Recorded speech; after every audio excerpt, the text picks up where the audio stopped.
கர்த்தருடைய பரிசுத்த நாமத்துக்கு மகிமை உண்டாவதாக.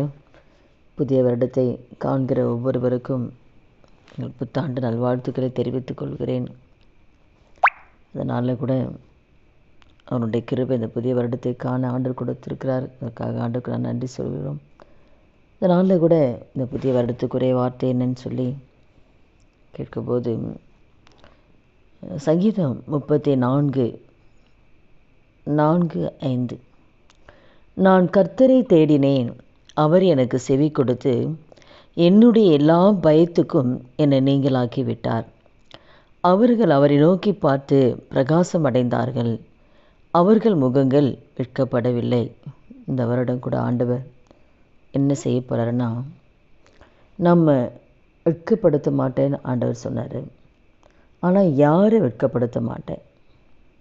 நமக்கு ஒரு வாக்குத்தத்தம் தேவன் கொடுக்கும் பொழுது அந்த வாக்குத்தத்தத்துக்கு நமக்கு ஒரு கட்டளையும் ஆண்டவர் கொடுப்பார். அந்த கட்டளையின்படி நடந்தால் மாத்திரம்தான் அந்த வாக்குத்தத்தம் நம்முடைய வாழ்க்கையில் நிறைவேறும். அப்போ இந்த நாளில் நான் வெட்கப்படுத்த மாட்டேன், அவங்க வெட்கப்பட மாட்டாங்க அப்படின்னு சொல்லி ஆண்டவர் சொல்லும்போது, இப்போ யாரை கர்த்தர் அப்படி நடத்துவார் அப்படின்போது, நான் கர்த்தரை தேடினேன். ஆண்டவரை யாரெல்லாம் தேடுறாங்களோ அவர்களுக்கு ஆண்டவர் செவி கொடுப்பார். இந்த புதிய வருடத்தில் தேவனை தேடுகிற ஜனங்களுக்கு நான் செவி கொடுப்பேன். எந்த காரியத்துக்காக நம்ம ஆண்டவரை தேடுறோமோ அந்த காரியத்துக்கு ஆண்டவர் என்ன செய்ய போகிறாருன்னா, செவி கொடுக்க போகிறாரு, பதில் கொடுக்க போகிறாரு. என்னுடைய எல்லா பயத்துக்கும் என்னை நீங்களாக்கி விட்டார். நம்ம இந்த புதிய வருடம் பிறந்துருச்சு. இந்த வருடம் எப்படி இருக்குமோ தெரியலையே. இந்த வருடம் எல்லாம் சுற்றி இருக்கிற காரியங்கள்லாம் பார்க்கும்போது எல்லாம் இது வரும், அது வரும், அழிவு வரும், என்னென்னவோ சொல்கிறாங்க. வியாதி வரும், கொள்ளை வரும், பஞ்சம் வரும், எவ்வளோ சொல்கிறாங்க. நிறைய தீர்க்கதரிசனங்களும் சொல்லியிருக்காங்க, பஞ்சம் வரும்னு சொல்லியிருக்காங்க. அப்போது நிறைய ஆண்டவர் தீர்க்க தரிசனமாக நிறைய காரியங்களை பேசியிருக்கிறது எல்லாம் நடக்கும். ஆனால் ஜெபிக்கும் போது நமக்கு பாதுகாப்பு. அப்போ கர்த்தருடைய பிள்ளைகளுக்கு எது சுற்றி நடந்தால் கூட அவரை தேடுகிற பிள்ளைகளுக்கு பாதுகாப்பு இருக்கும். சுற்றி நிறைய அழிவுகள் ஆபத்துகள் வந்தால் கூட ஆண்டவரை தேடுகிற ஜனங்களுக்கு ஆண்டவர் பாதுகாத்து என்ன பண்ணுவார்னா, எல்லா பயத்துக்கும் எந்தெந்த காரியத்தை குறித்தெல்லாம் நம்ம பயப்படுகிறோமோ, பிள்ளைகளை குறித்து, பிள்ளைகளுடைய எதிர்காலத்தை குறித்து, தேவைகளை குறித்து, சரீர சுகத்தை குறித்து, எந்தெந்த காரியத்துக்கெல்லாம் நம்ம பயந்து கொண்டு இருக்கிறோமோ அந்த எல்லா பயத்துக்கும் ஆண்டவர் அதை நீங்களாக்கி விடுவார். அந்த பயத்துக்கு நீங்களாக்கி நம்மை விடுவிப்பார். அவர்கள் அவரை நோக்கி பார்த்து பிரகாசம் அடைந்தார்கள். அப்போ அவங்க முகம் பிரகாசம் அடைஞ்சுன்னா ஆண்டவரை நோக்கி பார்த்தனால அவங்க பிரகாசம் அடைந்தாங்க, அவங்க முகங்கள் வெட்கப்படலை. அப்போ இந்த வருடம் தேவன் நம்முடைய வாழ்க்கையில் எந்த வகையிலையும் எந்த சொல்லி வெட்கப்பட்டு போகாதபடி கர்த்தர் நம்ம நடத்துவார். யாருன்னா தேவனை தேடுகிற ஜனங்களுக்கு. அதுதான் முக்கியம்.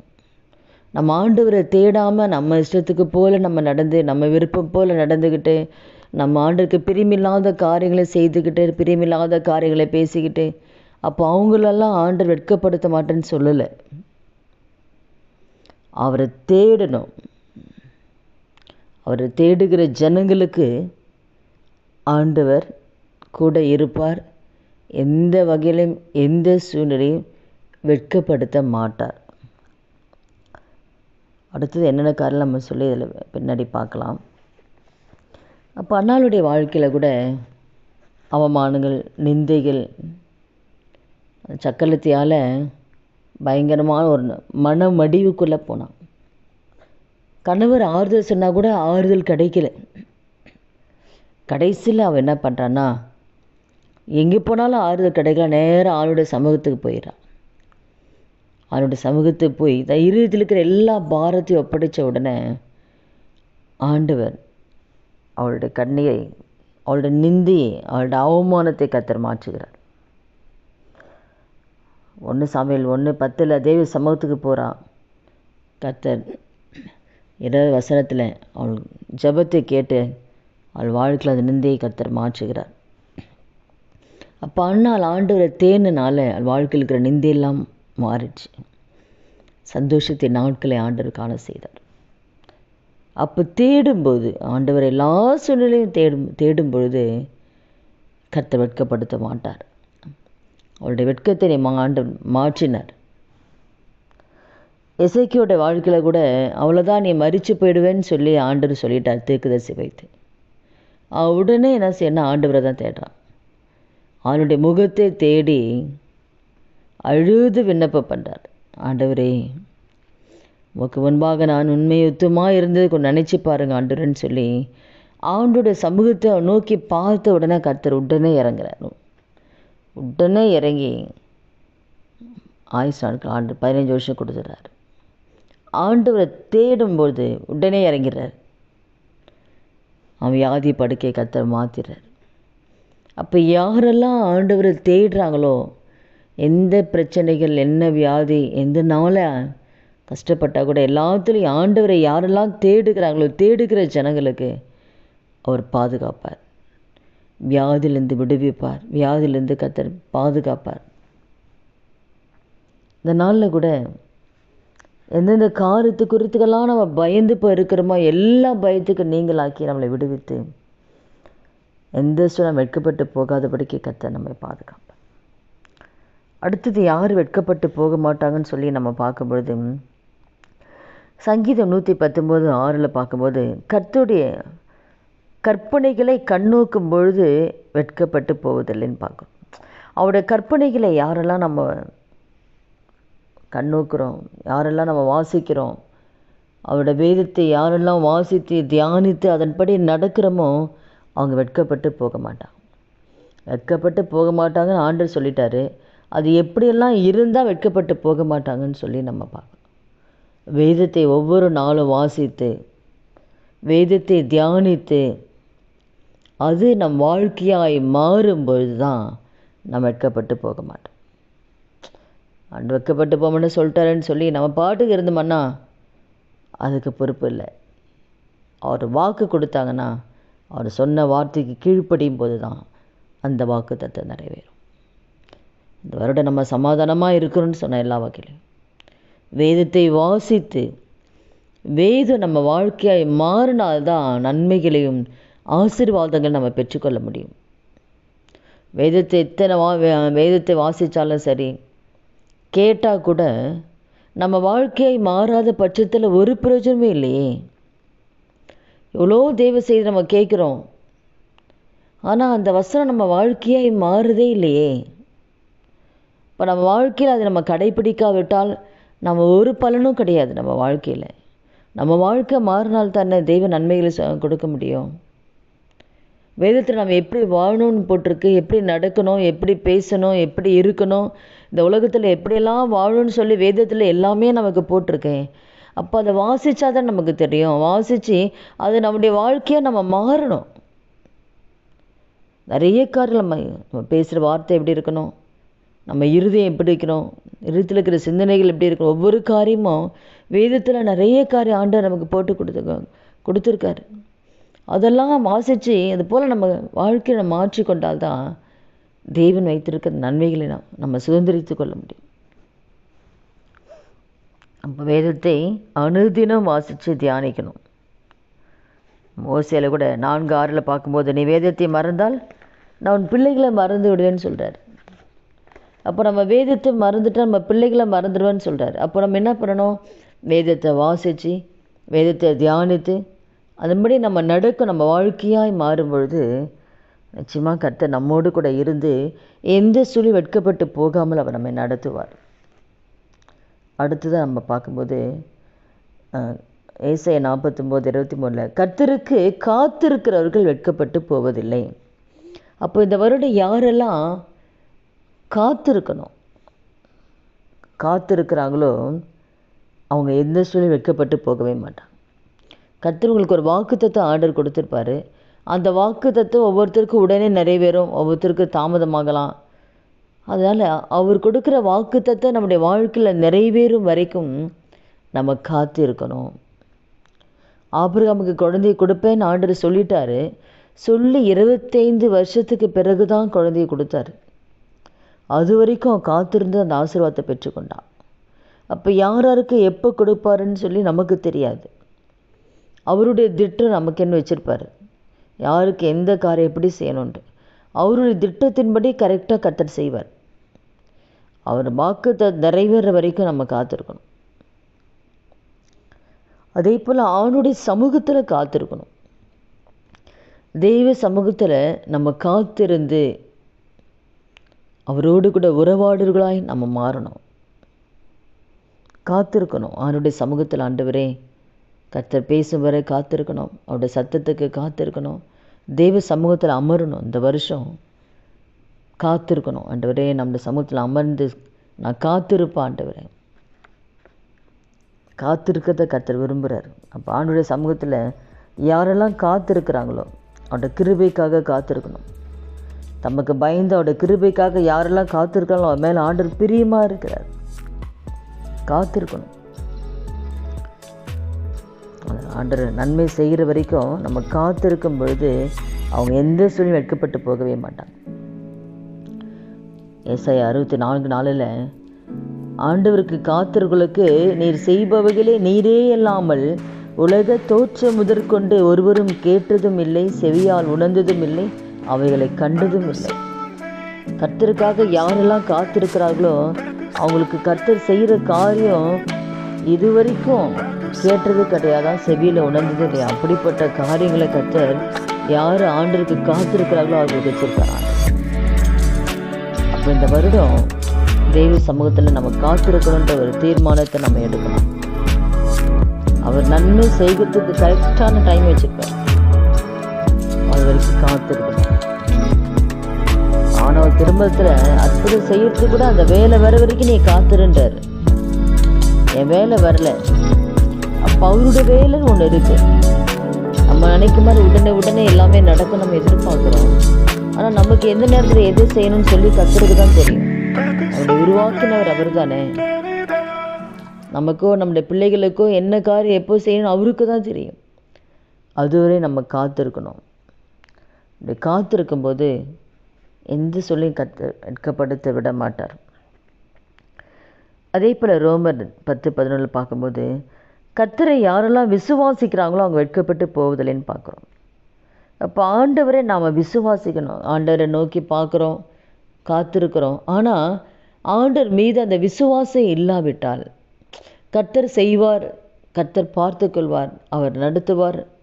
அந்த விசுவாசம் இல்லைனாலும் நம்ம அற்புதத்தை பெற்றுக்கொள்ள முடியாது. அவிசுவாசம் இருக்கும்பொழுது கர்த்தர் அவர் போகிற இடத்துல அற்புதத்தை செய்யலை அவர்.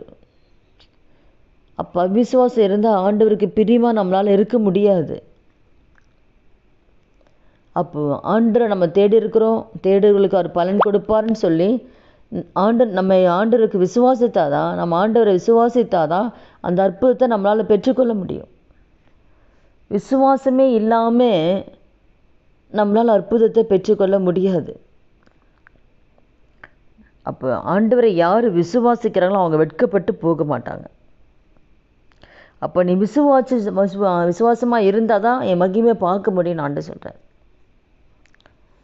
இந்த நாளில் கூட வேதத்தில் நான் விசுவாசம் என்று பார்க்கும்போது நிறைய நம்ம பார்க்குறோம். அப்போ விசுவாசிக்கும் போது ஆண்டவர் செய்வார், ஆண்டவர் குடும்பத்தை நடத்துவார், ஆண்டவர் பார்த்துக்கொள்வார்னு சொல்லி எல்லாவற்றிலுமே கர்த்தரை விசுவாசிக்கும் போது இந்த வருடம் நம்மளை வெட்கப்படுத்தவே மாட்டார். 100 வேலைக்காரனும் சுகவீனமாக இருக்கும் பொழுது நான் சுகப்படுதுன்னு ஆண்டவர் சொல்லும்போது கூட நீங்கள் வராதீங்க ஆண்டவரே, நீங்கள் வர்றதுக்கு எனக்கு தகுதி இல்லை, நீங்கள் ஒரு வார்த்தை மாத்திரம் சொல்லுங்கள் ஆண்டவரே, அற்புதம் நடக்கும். எப்படிப்பட்ட ஒரு விசுவாசம்! கர்த்தரே ஆச்சரியப்படுறாரு. இஸ்ரவேலருக்கு கூட இப்படி ஒரு அற்புதத்தை நான் பார்க்கலையே அப்படின்னு. நீங்கள் ஒரே ஒரு வார்த்தை மாத்திரம் சொல்லுங்கப்பா, ஏன்னா அந்த வார்த்தையில் வல்லமை இருக்குது, போதும். அதே போல் கர்த்தர் ஆண்டவர் சொல்கிற அந்த நேரத்துலேயே சுகத்தை பெற்றுக்கொள்கிறார். அப்போ அந்த விசுவாசம்தான் வேணும். எல்லாவற்றிலுமே கர்த்தர் கர்த்தர் இருக்கார், அவருடைய நடத்துவார். ஆபிரகாம் ஈசாக்கை பலி செலுத்த கொண்டு போகும்பொழுது கூட நாங்கள் திரும்பி வருவோம் தான் சொல்கிறார். நானும் பிள்ளையாண்டனும் போய் திரும்ப வருவோம். இப்போ நாங்கள் வருவோம் திரும்பி. அந்த விசுவாசம்தான். அதனால தான் விசுவாசத்துக்கு தகப்பனாக இருக்கார் அவர். அந்த விசுவாசம் நம்மக்கிட்ட இருக்கா? நம்ம வாழ்க்கையில் நிறைய நன்மைகளை பெற்றுக்கொள்ளாத காரணமே விசுவாசம் இல்லாதனால தான். அந்த நேரத்தில் அந்த பாதை நம்ம சோர்ந்து போகிறோம், விசுவாசத்தை இழந்துடுறோம், முறுமுறுக்கிறோம், நிறைய காரியம் நம்ம சோர்ந்து தவறு செஞ்சிடறோம். அப்போ எந்த சூழ்நிலை போனாலும் ஆண்டவர் இருக்கார். அவர் என் கூட இருக்கார். எல்லா தீமைக்கு விலக்கி பாதுகாப்பார்.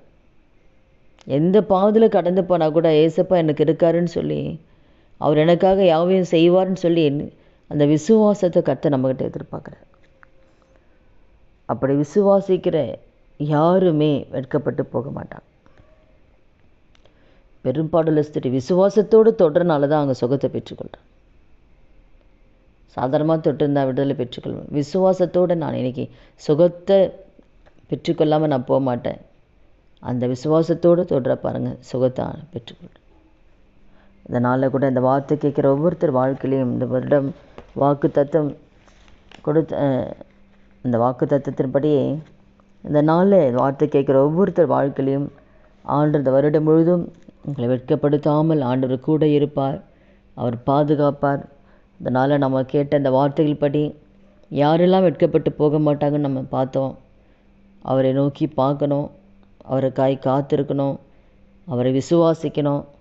அவரோட கற்பனைகளின்படி நம்ம நடக்கும் பொழுது நம்ம இந்த வார்த்தை கேட்குற ஒவ்வொருத்தர் வாழ்க்கையிலையும் நீங்கள் எந்த சூழ்நிலை கடந்து போனாலும் அவர் உங்களை தலைகுனியை விடவே மாட்டார், உங்களை வெட்கப்படுத்த விடவே மாட்டார்.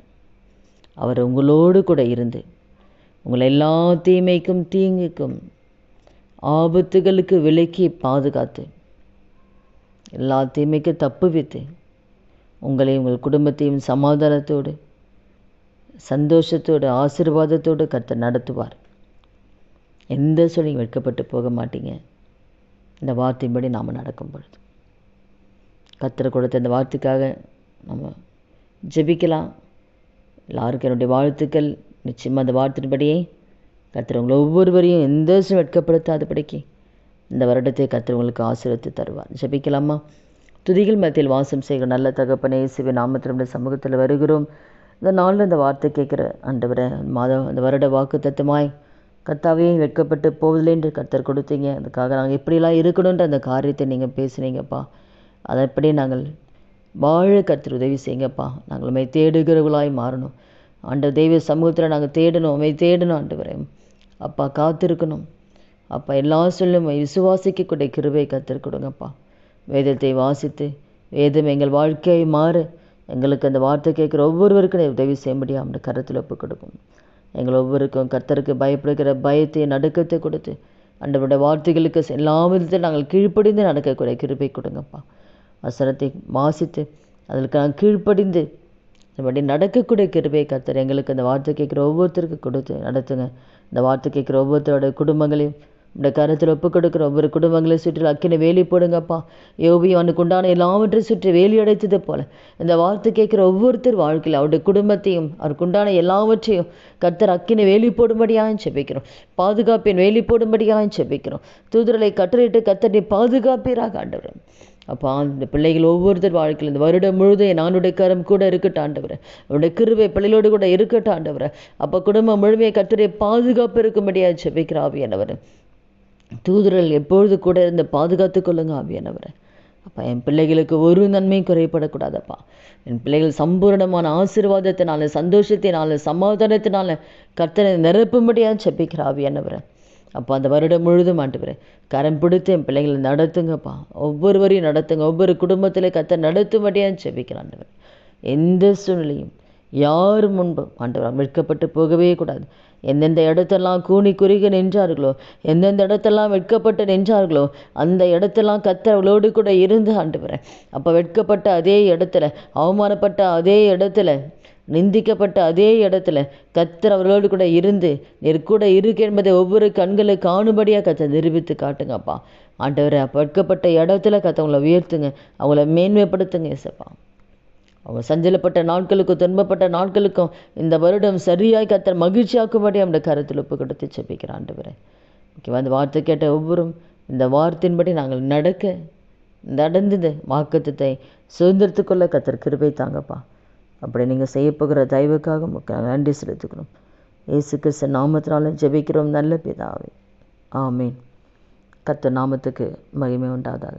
எல்லாருக்குமே புத்தாண்டு வாழ்த்துக்கள். ஆமீன்.